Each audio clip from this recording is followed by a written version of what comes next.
طبعا نكمل السؤال رقم 20 اللي هنا بيه في الفيديو اللي فات. بيقولي في الشكل المقابل يوضح عدد الأوربيتات الممتلئة. أنا قلت لك إن طالما قال لي عدد الأوربيتات الممتلئة يبقى على الأقل الأوربيتال فيه كام إلكترون؟ فيه 2 إلكترون. طيب، أنا دلوقتي عندي أهو ال 3D اللي عندي. تمام، فيه إلكترون، 2، التالت، الرابع، الخامس. تمام، أبدأ بعد كده الإيه؟ خلاص أنا وزعت فرادة، أبدأ الازدواج اللي هنا السادس. تمام، يبقى كده عندي اهو اوربيتال واحد ممتلئ، ده اقل حاجة عندي. حتى هو قالك ايه؟ مديك علاقة ما بين عدد الاوربيتالات الممتلئة اللي موجودة في ال 3D وما بين مين. هل هو بدأ الخط اللي عندي بدأوا من الصفر؟ لا، بدأوا بعديه. اللي بعديه اهو كاتيونات العناصر، مديك اللي هو الايه موجب 2 عنصر.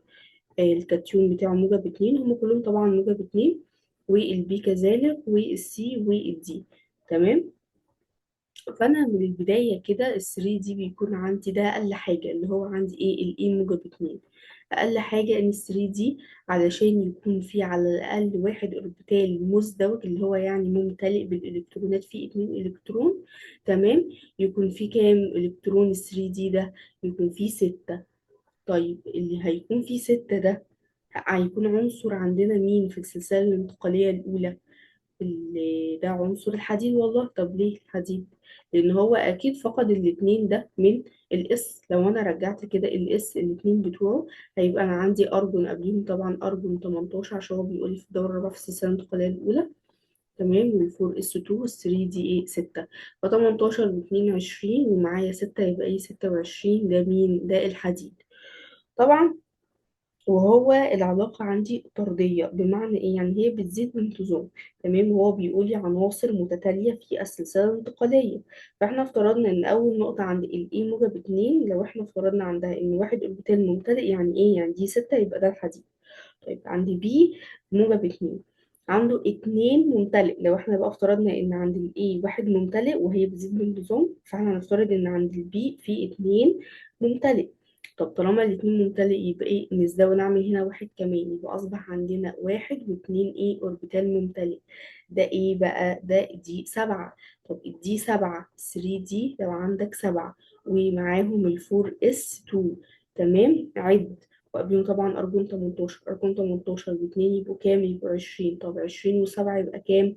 يبقى 27. يبقى ده ايه؟ ده الكوبالت. يبقى أنا عندي كده الايه الحديد. تمام، والبي هيكون ايه الكوبالت. تمام. طيب نيجي عند السي موجب 2. انا دلوقتي افترضت ان هنا عندي على الاقل اوربيتال واحد ممتلئ، وهنا عندي 2. هنا هيبقى عندي كام؟ 3. يبقى ازود هنا، احط هنا 3. يبقى انا عندي كام؟ 3 اوربيتالات ممتلئة. تمام، يبقى اصبح الثري دي فيه كام الكترون؟ اعد: 1 2 3 4 5 6 7 8. 8 إلكترونات. طب ال8 إلكترونات دولت وقبليهم 2 من الإس كان فاقدهم، يبقى كده على البعض كان كام؟ 28. ده مين؟ ده النيكل. يبقى إذا السي عندي إيه؟ النيكل. وهو خلاص من غير ما أنت تكمل، هو أصلا في البداية قال لك متتالية. أنا عندي الحديد والكوبالت والنيكل، يبقى 29 إيه؟ النحاس. يبقى هي ديت الإيه العناصر اللي عندي. تمام كده. تمام. طيب نيجي بقى، هو عايز ايه؟ هو بيقول لي اعلى هذه العناصر في حالات التأكسد هي. طبعا انا عندي الحديد. ليه الحديد؟ تعالى اقول لك ليه. بص، الحديد اللي عندي ده بيوصل لموجب 6. هتقولي ليه؟ هقول لك انا عندي في الفور اس 2 وفي ال 3 دي 6. تمام، هو ممكن يوصل للموجب 6 بحاجة.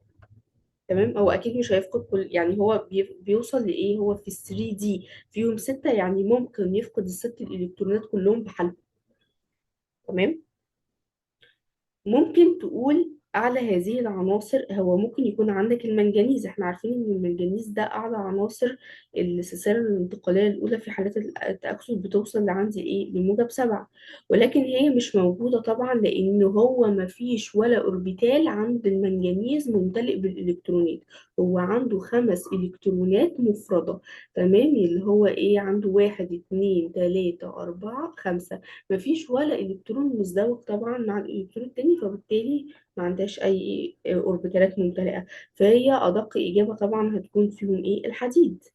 النيكل عندي بدايته من موجب اتنين، الكوبالت كذلك، النحاس عندي موجب واحد والموجب اتنين. فهتلاقي الحديد بيوصل معاك موجب اتنين موجب تلاتة لحد ايه؟ موجب ستة. تمام كده؟ تمام. طيب، بيقول لي في ب أقل هذه العناصر في العزم المغناطيسي هو ايه؟ عزم مغناطيسي يعني عدد الإلكترونات المفردة. طب أنا عندي الحديد، أنا كل لما بزود وأنا نازلة كنت إيه؟ كنت بزود.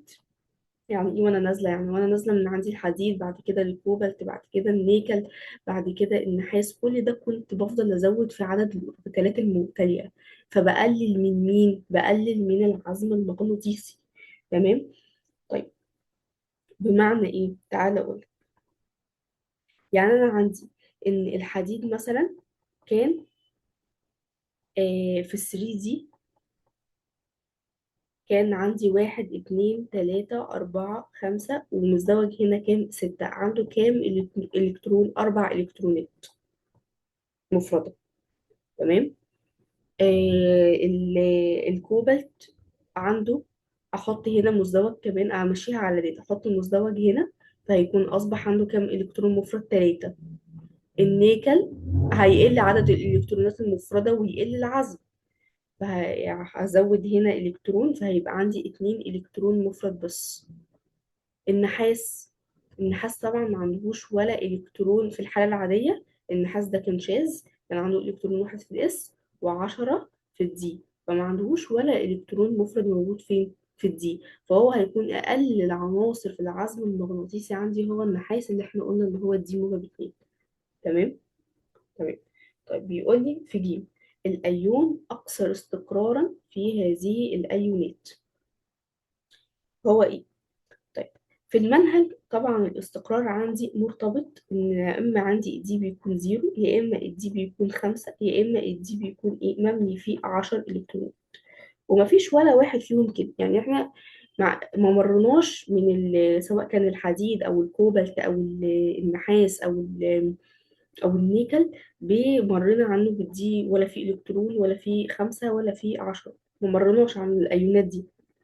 كان طبعا عندنا كان الأيون أهو الحديد موجب اتنين، وفي السؤال كان في أيون نيكل موجب اتنين، وكوبالت موجب اتنين، ونحاس موجب اتنين. ولا واحد منهم التوزيع الإلكتروني بتاعه كان الثري دي فيه صفر أو خمسة أو إيه؟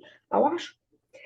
لكن كيميائيا وفي سياق الأسئلة اللي ديت، أيون النحاس موجب اتنين، تمام، ده بيعتبر الأكثر ثباتا واستقرارا مقارنة بالحياة الإيه؟ الأخرى. ومقارنة بالإيه؟ بالحديد موجب اتنين. حد يقول لي طب حديد موجب اتنين ليه؟ حديد موجب اتنين ده بيحب يتأكسد واحنا اخدينه في المنهج، وبيبقى ايه؟ بيتحول على طول لموجب تلاتة. وبالأمارة دي عملية أكسدة سهلة الحصول، لأن هو بيكون أكثر استقرارا لما بيكون موجب تلاتة، علشان بيؤدي إلى فقد الإلكترون بتاعه، وبيبقى دي عندي بكام؟ بخمسة. ولكن أنا عندي هنا في السؤال كان الحديد موجب اتنين مش موجب تلاتة، فهو برضو مش أحسن استقرار، أقل استقرار. تمام. وحد هيقول لي طيب أنت عندك دلوقتي النيكل ده مستقر جدا عندي، اللي هو النيكل موجب اتنين أصلا دي حالة مستقرة معروفة للنيكل. بس أرجع وأقول لك إن إحنا النحاس بالذات كان النحاس بالذات موجب اتنين، لما كان في واحد في الاس وعندي 10 في في الدي، كان موجب واحد بالذات لما كان بيفقد من هنا واحد إلكترون، فيتبقى له 10 إلكترونات موجودة فين؟ يبقى له 10 إلكترونات موجودة في الدي. وكذلك النحاس موجب اتنين كان هيفقد واحد من هنا وواحد من هنا، تسعة. تمام. دي حالة احفظها كده، دي أكثر حالات النحاس بيحب فيها يكون مستقر، اللي هي النحاس موجب اتنين مش النيكل. هي أدق إجابة هتكون إيه؟ هتكون هنا النحاس. طيب، بيقول لي عدد المجموعات التي ينتمي إليها هذه العناصر. العناصر طبعا عندي اللي هي الحديد والكوبالت والنيكل والنحاس. أنا عندي الحديد والكوبالت والنحاس، التلاتة دول بيكونوا في مجموعة تامنة اللي هو البي والتلات شوط لو تفتكروا. تمام. لكن النحاس اللي عندي ده بيقع في المجموعة ايه، ال1 بي. تمام. يبقى كده احنا عندنا كام مجموعة؟ مجموعتين فقط. يبقى عدد المجموعات اللي بتنتمي إليها هذه العناصر المجموعتين فقط. كده احنا خلصنا البوكلت رقم 2 أخيرا يعني. ماشي، أنا كنت بجزأ لكم كذا جزء كذا جزء، بس هو كان عندي مشكلة بس في النت. تاني حاجة أحب أقول لكم يا ريت تدعموني، يا ريت عشان نكمل القناة مع بعض، عشان نحل كل الكتب، طلب مني طبعا في الكومنتات اللي أنا أركز بالذات على كتاب أفوكادرو. وإن شاء الله إن شاء الله أنا بحاول أركز فيه وأحل كله، بحيث انتوا في أيام المراجعة ما تحتاجوش أي حاجة فيه. في الكيمياء عموما هو الكتاب ده مهم جدا وملخص أجزاء كتيرة جدا، والأسئلة بتاعته يعني عبقرية أوي، فانتوا ركزوا فيها يعني أوي. بس يا ريت الاشتراك، يا ريت اللايك، واي والكومنت، وتدفعوا كده في القناة عشان هي لسه بادئة يعني. يا ريت. تمام. وهنزل بعديها على طول البوكلت التالت، وكل يوم كده ان شاء الله ان شاء الله يعني بوكلت مع بعضين ان شاء الله. بس سلام عليكم.